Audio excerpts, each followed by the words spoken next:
मित्रांनो, आज तुम्हाला मी वॉटर प्युरिफायरबद्दल माहिती सांगणार आहे. वॉटर प्युरिफायरमध्ये सुरुवातीला प्री फिल्टर असतो. प्री फिल्टरमध्ये जे पाण्यातली माती वगैरे, शेवाळ, पाण्याच्या पाईपमध्ये जो शेवाळ वगैरे येतो ना, सगळा प्री फिल्टरमध्ये ट्रॅप केला जातो. त्यामध्ये बाहेर एक MLT मल्टीलेअर कॅन्डल असते आणि किंवा स्पन फिल्टर असतो. स्पन फिल्टरमध्ये 5 पाईपवरून जेवढी फिजिकल इम्प्युरिटीज आहेत त्या सगळ्या ट्रॅप केल्या जातात. फिजिकल इम्प्युरिटीमध्ये काय काय येतं? माती येतं, जे बारीक तण वगैरे येतात पाण्यातला, किंवा टाकीत बारीक फंगस टाईप शेवाळ जमलेलं असतं ते निघून जातं. दुसरं, त्यामधून पुढच्या स्टेपमध्ये मशीनात प्री फिल्टरमधनं पाईप इनला नळाचं कनेक्शन जोडलं आणि प्री फिल्टरच्या आऊटमधून परत ते मशीनला जोडलं जाते. मशीनमध्ये काय केलं जातं? प्रथमतः सेडिमेंट फिल्टरला जोडलं जातं. सेडिमेंट फिल्टरमध्ये 5 मायक्रॉनचा PP असतो. 5 मायक्रॉनच्या PPमध्ये काय होतं? बाहेरचं 5 मायक्रॉन ट्रॅप झालेलं असतं, आत परत एकदा त्या 5 मायक्रॉनच्या सेडिमेंटमधून पाणी क्लीन केलं जातं. सेडिमेंटमधून पुन्हा कार्बन फिल्टरमध्ये जातं.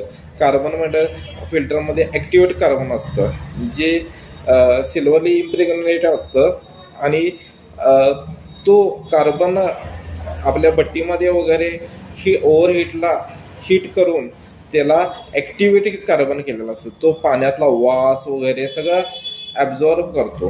पाण्यातला वास जो मासा असं पाणी जास्त ठेवल्यावर वास येतो तो ॲब्झॉर्ब करतो. पाण्यातले पेस्टिसाईड, केमिकल हे सगळे ॲब्झॉर्ब केले जातात. कार्बनच्या फिल्टरमधून सॉलोनॉइड वॉलला पाणी जातं. सॉलोनॉइड वॉलचं काम काय? मशीन भरलं तर मशीन बॉल वॉलनं ऑपरेट होतं. बॉल वॉल वर गेल्यावर सिग्नल येतं सॉलोनॉइड वॉलला, स्टॉप करा. सॉलोनॉइड वॉलचं काम आहे पाणी बंद चालू करणं. सॉलोनॉइड वॉलमधनं प्रेशर पंपला जातं. प्रेशर पंप आता छोट्या मशीनला 100 GPD, 80 GPD असे पंप असतात. त्या पंपांना पाणी त्यामध्ये बुस्टिंग होतं. बुस्ट म्हणजे ढकललं जातं, म्हणजे प्रेशर क्रिएट केलं जातं. रेग्युलर पंपाचं कार्य वेगळं असतं आणि बुस्टिंग पंप हा DC असतो. DC 24 व्होल्ट DC पंप असतो तो, आणि 2.5 अँपियर त्याला पॉवर सप्लायचा सप्लाय लागतो.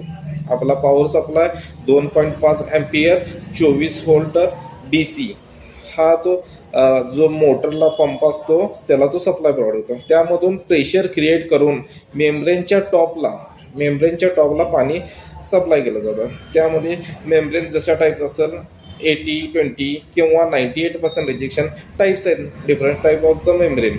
जसं की कॉर्पोरेशनच्या मेम्ब्रेन TDS प्रमाण कमी जास्त करत नाही, आणखी लो TDS, हाय TDS असे 2 प्रकार आहेत. जसे की पुढच्या व्हिडिओमध्ये आपल्याला सांगितलं जाईल TDSचे प्रकार कसं. त्यामध्ये पाण्याच्या प्रेशरनं मेम्ब्रेनमधून पाणी सोडलं जातं आणि एक मेम्ब्रेनची पाईप रिजेक्टला असते, दुसरी पाईप प्युअर पाण्याला. रिजेक्टमधून अप्रॉक्सिमेटली 70% पाणी वेस्ट जातं आणि प्युअर पाण्यामधून 30% पाणी पुढं जातं. प्युअर पाणी नंतर परत UV सोडलं जातं. UV कसं होतं? बॅक्टेरिया, व्हायरस जे असतील आरोमध्ये तर 100% निघून जातात. असतील समज चुकून राहिलं असेल, थोडेसे मॅन्युफॅक्चरिंग डिफेक्ट वगैरे असतील तर UV ते बॅक्टेरिया, व्हायरस डिॲक्टिवेट केले जातात. UV मिनरल कार्टेजमध्ये, कारण की आरोमध्ये पाण्यामध्ये मिनरल जे निघून गेले असतील तर मिनरल कार्टेजमध्ये मिनरल्स ॲड होतात आणि पिण्यासाठी गोड शुद्ध पाणी टँकमध्ये सोडलं जातं. टँकची कॅपॅसिटी 9 ते 10 लिटर असते. टँक भरल्यानंतर मशीनचा बॉल वर जातो आणि ऑटोमॅटिक मशीन कट ऑफ होतं. अशी सिंपल आणि साधी हे वॉटर प्युरिफायरची सिस्टीम आहे आणि ह्याचे फायदे का तुम्हाला माहीतच आहेत. मेम्ब्रेनची कॅपॅसिटी 0.391 असते. यामध्ये केसापेक्षा 1,00,000 पटीनं पाणी शुद्ध केलं जातं आणि असं शुद्ध पाणी हे आपल्याला प्युरिफायरमधून मिळतो.